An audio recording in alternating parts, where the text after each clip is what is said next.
Part 2 continues to examine the controversy surrounding incumbent District 3 Commissioner Patrick Hayes.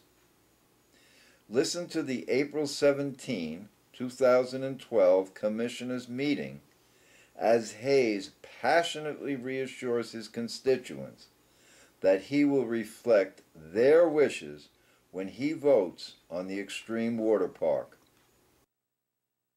Commissioner Hayes, you were next. Well, I did indicate a month ago at my 2 town hall meetings that I have on a regular basis every year that I would not support this project.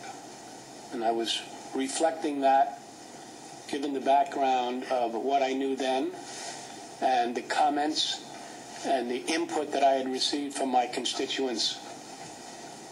And I don't think that the applicant should imply that my willingness to extend this for 2 or 3 weeks, whatever the fixed date represents, should be taken as an implication of my approval of this project. However, I haven't changed my stripes. I don't ever intend to change my stripes. And I would perhaps disagree a little bit with Commissioner Smith. There are not a whole host of reasons why I would either support this or deny this.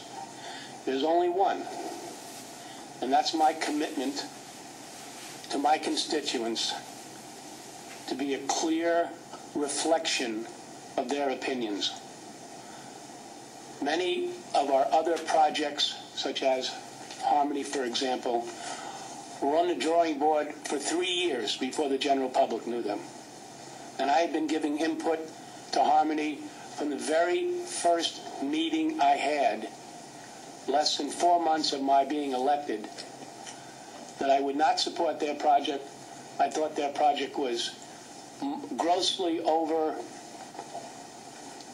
dense for urban and rural Martin County. And after 3 years, they've never been able to convince me of anything different.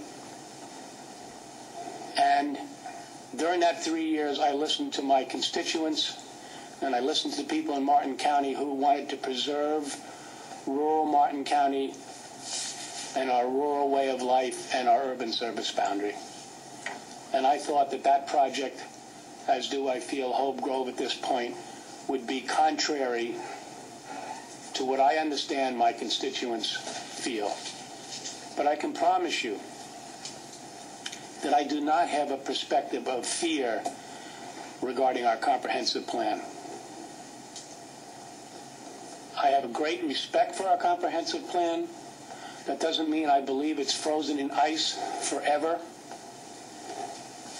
I certainly don't think that the allowance of a man-made pond and 7 acres in the back that would accommodate cottages would be anything even close to Broward, Dade, or Miami, or impede in any way our comprehensive plan.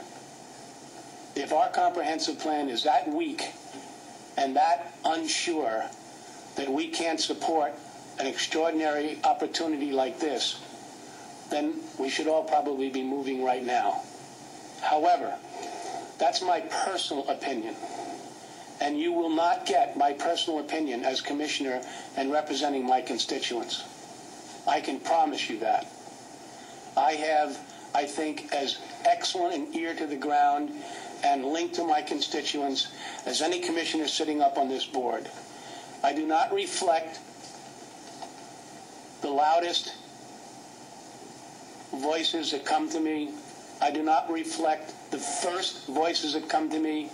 I do not reflect the biggest development pocket, the biggest developer, the first person that gets to me. I promise you, I am unbelievably committed to reflecting what I understand to be the balance of the constituents in Martin County and what they feel. And I will reflect that when it comes time to vote on this. But I am in favor of letting these people continue and hearing the voice of the rest of the people in Martin County. So I will not be supporting this motion.